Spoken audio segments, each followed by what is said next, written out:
Welcome to Comics Bazaar, the channel of comics commentary and arcana. This video features the Inifinity Gauntlet, issue number 1, cover dated July 1991. This was on sale at the end of May 1991. This is issue 1 of a 6-issue limited series that really was the major Marvel cosmic event of the summer of 1991. The cover is iconic. It is penciled and inked by George Perez. A fantastic design as well. Great idea to have the light glancing off the Infinity Gems create these fragments and facets, showing us all the major players in this particular issue. And the design itself, with the focus primarily on the Gauntlet and then the trio of Thanos, this upshot of Thanos's face, and Mephisto there, as well as Lady Death. It really is excellent. And then our eyes go to Doctor Strange and Silver Surfer. We've got the Hulk here, we've got Spider-Man. It really is a fantastic cover. And it is colored by John Stracuzzi. Now, I remember at the time, the summer of 1991, I wasn't able to afford this. I got it maybe in 92 or 93. I certainly read it at a time that I was in a position to be thoroughly interested and absorbed in it. So it wasn't too many years after it originally came out, but I do remember at the time posters in the comics shop, the direct sales comics shop I used to frequent in the early 90s here in Dublin, had posters of this cover. And again, it was something I coveted, something I wanted at the time. Just my budget did not stretch. My pocket money did not stretch to buying everything I wanted. But let's open this one up and crack on with the review and commentary. This has an iconic opening as well. Jim Starlin returned to Marvel in 1990, writing Silver Surfer, starting with issue 34. And the first thing he did was he brought back Thanos. So Thanos had died at the end of Avengers Annual number 7 back in 1977, bringing to a conclusion an ongoing saga of Jim Starlin's. And around the same time, the prior chapter, Marvel Annual 2-in-1 Marvel 2-in-1 Annual number 2, Adam Warlock had died and taken up residence in the Soul Gem. So 1976, 1977, Jim Starlin was wrapping up his first cosmic epic, concluding with the death and defeat of Thanos. But Thanos returned in Silver Surfer issue number 34, 1990, and Jim Starlin was laying the groundwork for Silver Surfer issue 50, which immediately issues in this 6-issue limited series, this mega cosmic event of the summer of 1991. So look at this opening as well. It's appropriately epic opening. Stan Lee presents the Infinity Gauntlet. Love the way the lettering is done. There can be no denying it, declares our speaker. You are supreme. Anything you wish to be, you are. Anything you wish is. Nothing in this universe dares challenge that claim. There be only one word to describe you. And upcoming, a superb double-page spread. Let's turn the page and get into it. There we go. Title of this particular chapter, God. And who is our speaker except for Mephisto, the devil of the Marvel Universe? And whom is he speaking to except for Thanos, who has acquired all 6 of the Infinity Gems and as such has become, in effect, God. And here's our creative team here on these rocks. Writer Jim Starlin, pencils George Perez. So George Perez coming over to Marvel for the first time in 10 years. Joseph Rubinstein with Tom Christopher on inks. Letters by Jack Morelli and colors by Max Shield, aka Christy Shield, with Ian Lachlan as well. So, as I said, fantastic double page spread. Lovely work here on the stars in the background by Joseph Rubinstein. Basically using maybe a toothbrush here to splatter the white paint on the black background for that starry effect. It's really well done. And let's get back into the story. We can see here that we were looking at the footsteps of both Mephisto and Thanos as they made their way to this cliffside. And Mephisto bows in front, beside Thanos, saying, "Within your grasp rests the infinite. My humble personage bows before your grandeur. I'm proud to be your first acolyte and bask in the glory of your divine presence. How may I serve you, great Thanos? Thanos simply says here, by falling silent, Mephisto. So he's not interested in Mephisto's sycophancy, but we'll find out what he is interested in upcoming pages. So Thanos says the moment is upon us when the stars must come to realize. Mephisto here with his hands on Thanos' shoulder pulls them back. He's worried. You can see that on his face. The absolute truth of your words. And he destroys that mountain with the word God on it. None shall deny me my righteous place. In the pantheon of the cosmic gods, I claim a seat at the head of the table. So Thanos, confident at the opening of this comic, and then the scene switches to Earth, and we're into the first person monologue of Dr. Stephen Strange, aka Doctor Strange. There are secrets hidden within heavens that even I, the master of the mystic arts, am not privy to. Dr. Strange is but a mage, not some all-knowing deity. It had been an uneventful day, and my hope was that the night would be the same. Alas, such good fortune was not to shine on me. I was in the midst of a late dinner when I first became aware of the approaching crisis. So this is going to cause trouble on Earth and elsewhere in the universe. So Doctor Strange here is at his studies. Love the work on this page by George Perez. We get an exterior shot of Stephen Strange's house in Greenwich Village, and also an interior shot, and we get to see the ornate style of furniture and other ornamentation that he favors in the house, as well as his levitating cloak there behind him. I really love that detail. A very designy page by Perez. A lot of work gone into it. Wong there asks him about his reading matter, a medical journal, and Dr. Strange says, about an outbreak of insanity in the Catskill Mountains. What caused this epidemic, asks Wong, and no one seems to know. The doctor was about to say, when there is a noise from upstairs. So other denizens of the house, Imai and Rintra, are out shopping. So Doctor Strange mystically calls his cloak, which what would I say, like it attaches itself to him, and he infers that there's an intruder upstairs, one who will surely regret choosing this house too. Let's turn the page, and he sees a sight he was unprepared to see. It's the Silver Surfer, and he's in bad shape, and he's crashed through the sigil window. Strange must reach strange, he moans. So Dr. Strange cradles his head and says, you have my friend.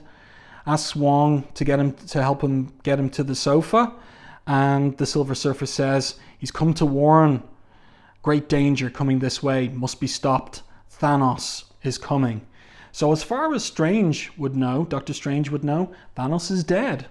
Like I said, he died, defeated by the Avengers in Avengers Annual number 7, but he's back. I know you thought him dead, says Silver Surfer. He was, but he is no longer. How could any of us know that Mistress Death would resurrect this monster? Which he did in Silver Surfer number 34. And so we see that moment of resurrection here in the characteristic panel of the time, indicating a flashback where we've got the curved panel borders. You can see them there. And the Silver Surfer continues with his explanation to Doctor Strange that Thanos has been given augmented power. Thanos would need this might to perform the dark task his mistress assigned him. So what is that dark task? But just look at the great work on this page by George Perez. All of these skulls, all of the detail, the inking there, it looks like duotone used by Rubinstein as well. Love the foreshortening of the bones on Mistress Death's outstretched hand. It's really, really well done. George Perez at the top of his game at this time. Coming back to Marvel from DC. Remember, of course, he'd been a penciler on Avengers when it was written by Jim Shooter, as I make this video on the 2nd of July 2025. Jim Shooter has died. He died on the last day of June, 30th of June 2025. So RIP to him. And back into the story. Death has ordered Thanos to slaughter half the sentient population of the universe, says Silver Surfer to Doctor Strange. So that's the major threat. That's the major danger. And then we're back on this planet where Thanos is contemplating his power and what he might do, and Mephisto is accompanying him and flattering him all along the way in terms of the possibilities and choices that Thanos has before him. I do not envy you such astral burdens, says Mephisto. And Thanos replies, at times it seemed I would drown under an infinity of self-questioning, but at long last I realize there is but one question that needs answering. I am now omnipotent. What should I do with such almighty power? The answer to that is really quite simple, and the planet starts shaking around Mephisto. Anything I want. And I love the way that George Perez varies the shots within this tier of 6 tall vertical panels. We've a down shot, we've a mid shot on Thanos and Mephisto there, then a shot of Mephisto's leg and the crack opening up on the ground beneath him, full figure shot of Thanos, full figure but smaller again of Mephisto, emphasizing the collapse of the planet around him, and then a close-up on Thanos's face, a half shot of his face and the glowing eye there. Really, really well done, keeping things so interesting. And then an explosion, full page explosion, anything. So he explodes the planet. And there's the rubble around them. I'm incapable of error, he continues. Any result that displeases me, I can simply reverse. There is nothing I need worry on, for I am Thanos, and Thanos is supreme. And Mephisto there, you can see that he's just looking, he's in awe and shock, and he doesn't know how to handle this. But he swings around to Thanos and simply agrees with him. Thanos is supreme. But look at Mephisto there. Look at his face in shadow and silhouette.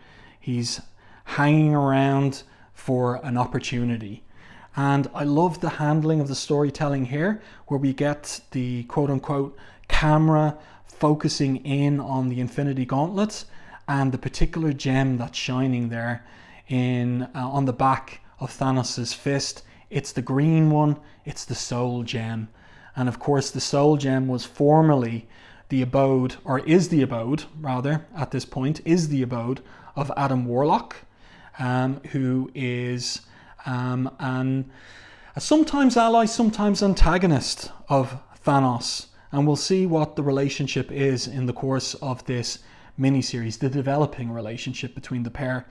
But I love this kind of storytelling detail where this shimmer, this star-like shimmer in the Soul Gem becomes the face of the Silver Surfer. It's like cinematic transition, but Thanos was too arrogant to be anyone's thrall, he says. He's explaining how Thanos has come to have the power to actually kill half the sentient life in the universe. His sinister scheme was conceived while gazing into the depths of Death's infinity well. There he learnt of the soul, or infinity gems, true power, and convinced his dark mistress that the task assigned him could not be carried to fruition without them. And this is intriguing because this basically ties into Thanos Quest, issues 1 and 2, which were written by Jim Starlin and penciled by Ron Lim, where Thanos goes out and acquires the Infinity Gems from their former keepers. And there are the 6 gems there: the Soul Gem, the Mind Gem, the Time Gem, the Reality Gem, Space and Power. And he has them all. And in other words, says Silver Surfer to Doctor Strange, Thanos now has the unbridled power of a god. That's a great page, another great page. George Perez, as I said earlier, but I'll continue to say, doing tremendous work. This is also around the time that he collaborated with Peter David on the Hulk miniseries Future Imperfect, the one that introduced the... isn't it the Master? The Master is his name, isn't it? I'm trying to remember. That future tyrant version of the Hulk. No longer do the laws of nature bind him, says Surfer to Doctor Strange. His will can bend the very fabric of reality. He is all, and all there is his now to command. Thanos is now mightier than death herself, more powerful than any force in the universe. That's another great anchor image. Look at all the work here for the visuals, like the tidal wave, the tsunami wave, the decomposition of this dinosaur, these kind of fragment aspects of Thanos' own face there as well. This astral face here, picked out in yellow. It's really, really great work. Thanos at the center of everything. Such a force in the hands of a madman, says Doctor Strange. A nihilist. It could mean the end of all that is, says the Surfer on the sofa with his surfboard stuck into the floor of the upper level of Doctor Strange's house. Really, the Sanctum Sanctorum. Really, really great stuff there. And a great choice too to have a borderless panel here at the bottom of the page. Tremendous work by Perez. And then we have a weird interlude that is threaded throughout this issue and the upcoming two, where there's somebody sitting back smoking a stogie and telling a story. They were all grade A losers. This trio here, they have knocked off a liquor store, wasted the shopkeeper, and spent the rest of the day in the bar. And the cops are out looking for them, so one of them suggests going to Canada. And the guy says, we'll take the true way. Then we take the back roads, no sweat, I know them like the back of my hand. Guess the big lug forgot about one certain curve on the back of his hand because he drove off it doing better than 65. No one survived the sudden stop at the bottom of the cliff. And there we've got the smoke coming from the cigar. So who is that, and what story is he telling, threaded through these grander, more cosmic events? So Silver Surfer picks himself up off the sofa even as Wong brings the tea, and he says, not realizing the extent of Thanos' new might, a being called the Destroyer, that's Drax the Destroyer, and I foolishly confronted the Titan. It almost proved to be a fatal miscalculation on our part. We were but helpless puppets within his grasp. He toyed with us, laughing all the time. My much lauded cosmic might was nothing compared to the power Thanos brandished. Then, when he finally tired of us, the mad Titan used the power of the Soul Gem to steal our spiritual essence. More great imagery and visuals by Perez. This is really difficult to do, these distortions, and to make them read as well as Perez has achieved. So then they find themselves in the mystical world of the Soul Gem. It was the most bizarre place I've ever encountered, says Silver Surfer. This is all created by Jim Starlin back in the mid to late 70s. It was there that I met a strange and enigmatic man called Adam Warlock, and he was last seen in the Soul World back in Avengers Annual number 7 by Jim Starlin, inked by Joseph Rubinstein. Apparently the spiritual leader of the Soul World. Encountering him was an experience I'll long remember. It was through a spell cast by him that the Destroyer and I were able to return to this reality, a harrowing escape. By the time we regained our bodies, Thanos had departed to an unknown destination to consider the best use he could make of his newfound divinity. And that's where our story opened, in medias res, in the middle of things. We were informed of this development by my longtime enemy Mephisto, for reasons all his own, and warned that we should fortify our universe against the Titan's inevitable return. I immediately set out for Earth to spread the word of approaching danger, but unfortunately, many an event kept me from reaching this world until now. And again, I love the variation of the size of the Silver Surfer, keeping things interesting visually by Perez. So we've got a fuller figured shot. He's pulling the camera back and pulling it way back there for the third panel of the sequence. And here we are once again in the Sanctum Sanctorum, Surfer on the sofa. I like how that alliterates. I pray my warning has not come too late. And Doctor Strange is deep in thought, worried. So do I. And I love the transition here. He's holding his chin, and then we transition to another character holding his chin and deep in thought. It's Mephisto. and we're into his first person monologue. I stand in awe of Thanos' might and his ability to wield it as if it has always been part of him. In the twinkling of an eye, the Titan whisks us off to the hole of death, a realm even I have never dared trespass in. And in a blinding flash of epiphany, I realize a most disturbing truth. Even ultimate power does not make you the master of all you survey, because Thanos has a desire to be loved by death, that his love for her be reciprocated, and it's not. So he arrives, cock-a-hoop, Mistress Death, my love, I've returned.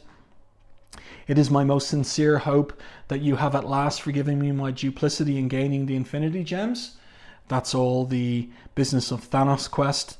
It would appear she hasn't, thinks Mephisto. This is a really great panel here. Love the fact that more or less it's borderless. The characters are standing outside the borders. My lord, my sympathies. You are not deserving of such brusque treatment. She walks away from him. No, I am not. This is an interesting choice as well. We're looking at Thanos' face and then at the back of his head as Mistress Death walks away from him. Great acting as well. Perez is excellent in terms of the acting of the characters in his drawings as well. You've got good body language from them, which expresses their emotions. And then we're back to the storyteller smoking his stogie. The big guy waited until the fires had cooled some before sending us in. And so look at these flashes, soul flashes, going into the bodies of the robber murderers. And so they pull themselves out of the wreckage. And the small one here, his body's been charbroiled. It's a mess. I can't go walking around looking like this, he says. And one of them says, you shall not have to. My powers are healing and modifying these husks to fit our needs, our specific needs. But the transmutation will take time. We need a place to rest while I complete my handiwork. So they find themselves a room in the thrifty motel. The one that's least damaged walks in, and one of them, the woman, is turning green. Green, she says, as she looks at herself in a wing mirror. How nice. So who are these trio, and who is the big guy? Let's continue. We're back at the Hall of Death. So much power in the possession of one who has barely reached the status of godling, thinks Mephisto. The very thought boggles my mind. Thanos could destroy even me with but a thought. Yet his basic soul remains on the edge of mortality. So that's an important detail. Mephisto continues, is he capable of managing the forces now under his command? Or will his fragile heart be his undoing? So here is Thanos imploring Mistress Death to take some concern for him. He thinks that she's miffed at him because he didn't obey her. True, I did use the powers you granted me to seek out the Infinity Gems to become the supreme being that now stands before you, but I only sought such glory in order to become worthy of your love. Your heart deserves better than the thrall I was. I had no other choice than to become your equal. Now, Mistress Death has this attendant, and he speaks for her because she never speaks. Not equal, he says, superior. Now Mistress Death is nothing more than your love slave. That was a position you chafed in. And Thanos protests, but she's the keeper of my heart. Again, look at the acting, the expressive face. You rarely see Thanos so unmanned as he is there. How can she find such status any less stifling, says the attendant. Your love is bondage. And Thanos declares, my love is worship. The attendant says, the mistress of the Hall of Death has no need for sycophants. So Thanos is enraged. No, you're wrong. Death should be revered. Shrines should be built to her. Yes, shrines. So he has a revelation. What he's going to do, he's going to build a shrine to her using his omnipotence. Here we go, another great double page spread. And here it is, this shrine that he's built to her. And look at the design. It's got her two aspects. The full-fleshed face and the skull beneath that, an image of her up top, the eagles as well, the crystals, the skulls, everything, the steps up to where the thrones will be for him and her. My adoration for death was the only mortal trait worth bringing me to this lofty plateau, declares Thanos. So fault me not for celebrating this fiery passion and the focus of such deep emotion. Let's continue. Will his deep emotion be his undoing? Come, sit at my side, dearest one, he entreats her. In the depths of the eternal night, you and I are queen and king. Our domain be all the universe. From these thrones we shall decide the fate of 1,000,000 solar systems and all that inhabit them. From this vantage point tomorrow shall be designed. As a token of my heartfelt esteem, Mistress Death, I give thee all that is. And he holds his hand out to her, and she looks at him with disgust. And you can see the disturbance on his face. Like he's baffled, he's sorrowful, and then he kind of pulls his hands back in, and then he pulls himself up out of the throne. Still she spurns me. And Mephisto there, ever helpful, quote unquote, with his suggestions. Perhaps it is because she does not yet realize the true stagnant depths your black soul is capable of achieving. And Thanos asks, what do you mean? And Mephisto whispers into his ear, Mistress Death is a dark spirit, ebon in her ways. Her mate must be of like bent. Are you up to such a challenge? And so Thanos responds angrily, am I not Thanos? Did I not butcher the woman who gave me birth, who force-fed me into this hell called life? He did kill his own mother when he was a child. Is not the wake of my passing crimson with the blood of my enemies and allies alike? Death is with me every second of the day. My every moment is spent in either dealing out death or worshipping it. These are great lines by Starlin, great dialogue for Thanos. And he continues, so tell me who under the stars is better suited than I to be death's consort. Mephisto backs him up, no one, but it is not I you need to prove this to, he says. So Thanos gets an idea. Yes, that is what must be done. If proof of my depravity is what is needed, so be it. Great top-down angle here, 3-point perspective as he uses his God's power to bring to half-life his granddaughter, Nebula. Behold, Mistress Death, Thanos' greatest creation. Allow me to introduce you to Nebula, my granddaughter. At least that's what she claims to be. So I took her at her word and made her my own. From a vigorous and healthy young thing, I created that which now stands before you. My power and spirit sculpted Nebula into walking death. And you can see him here grinning evilly about this horror that of a half-life he has inflicted upon his granddaughter. Nebula has no hope of unconsciousness or true death, he says. He boasts to Mistress Death, relieving her continuous horror and agony. She is my living tribute to the blasphemy of life and the glorious promise of death. But Mistress Death turns away. Great choice to leave this panel silent. Then he's enraged. Do not turn your back to me, woman, he says. And the attendant explains, Titan, Mistress Death finds your boasts empty and your bravado distasteful. So Thanos doesn't like hearing that, and he uses his power to explode the attendant. And he comes up to Mistress Death. Mistress, you will address me directly or not at all. I do not comprehend this attitude of yours, Mistress, he says. All I seek is your love and approval, but all I receive from my Herculean efforts is your disdain. I love the image of Mephisto there looking back at the remains of the attendant, the annihilated remains of the attendant. And then he starts whispering into Thanos' ear again. He says, perhaps it is what you haven't done that riles the maiden. Thanos gets the point, of course. So engrossed have I been in reveling in my newfound might that I've been remiss in fulfilling the obligation accepted during my past life. My love bade me to extinguish the light of half the universe's populace. It is a task I've yet to complete. How inconsiderate of me, he says. And look at Mephisto with his hand again on his chin, his hair kind of floating there. He's wondering what's going to happen next. My behavior has been inexcusable. No wonder you've been angry with me, he says to Mistress Death. A lover should always follow through on a vow given. And so we see the Infinity Gauntlet there. What's he going to do? This is a famous page coming up. It is such an iconic moment in all of superhero comics. Let's turn the page and see it. So he walks to the front of the platform of the Shrine to Death, stretches his hand, his left hand, out towards the universe. And I always love this line of Mephisto's. He's really going to do it, he says.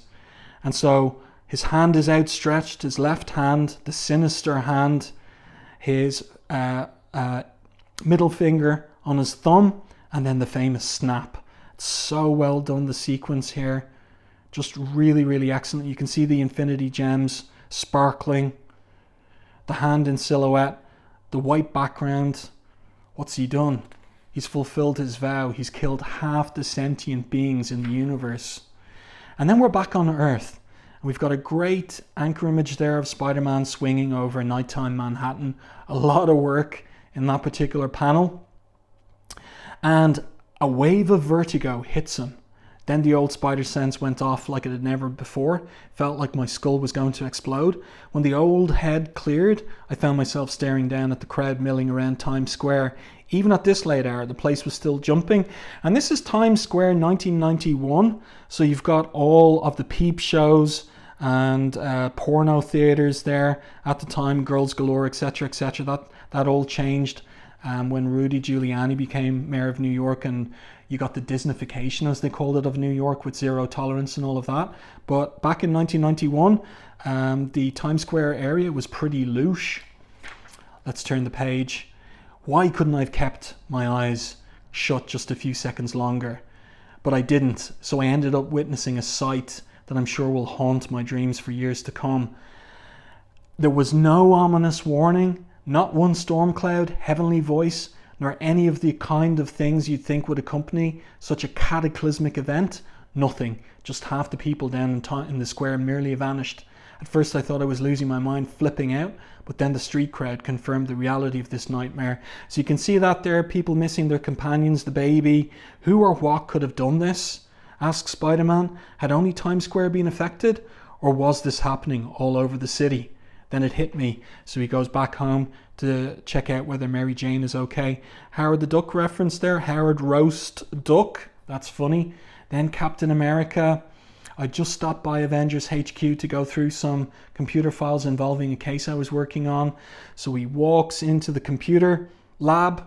Cersei's there, Hawkeye. Cersei hands him a file he was looking for. We've got in the background the original era of the Avengers. This is really nice detail from Perez. So we've got Iron Man there in his original armor. And then we've got the era that Perez penciled the book, written by Jim Shooter. And so Cersei hands over the file. And then she disappears, Hawkeye too, and they go out painfully. There was absolutely nothing I could do. Nothing at all. They were gone. So Captain America, unable to help. I felt so helpless and scared because deep down inside I knew this was only the beginning of something that was destined to become much bigger and more horrible than anything the Avengers had ever before faced. Really excellent stuff. Look at this too. George Perez tasked with drawing the SHIELD helicarrier. Does a really great job of it. Nick Fury here lighting his cigar and dealing with the aftermath of the disappearance of half the people on the planet.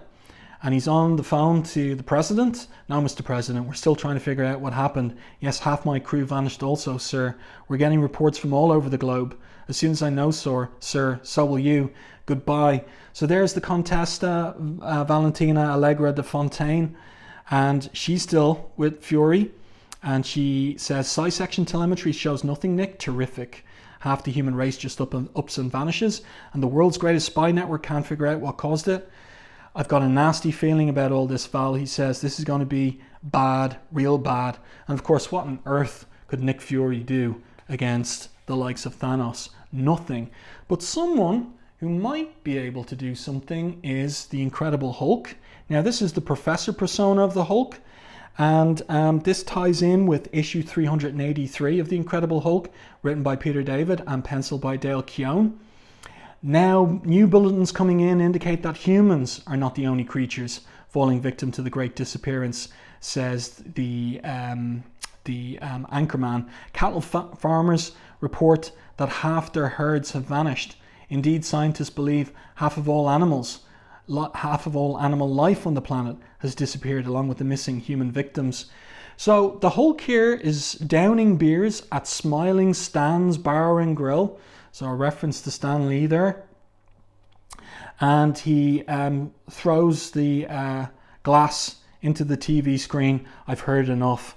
And you can see him frowning there with the screen tone giving us the shadow over his eyes. I've heard enough. So it's everywhere. It's happening everywhere. Not just here on Broadway, not just to Rick, but the Abomination is involved somehow. So that's where I start. Again, that's what I was saying. That's the tie-in to Peter David's Hulk issues 383 and 384. But just one other point to note here is that this iteration of the Hulk, the Professor persona, does drink beer because he generally has self-control despite throwing the glass at the TV screen. So we have here, when I became, this is the Skrull Empress.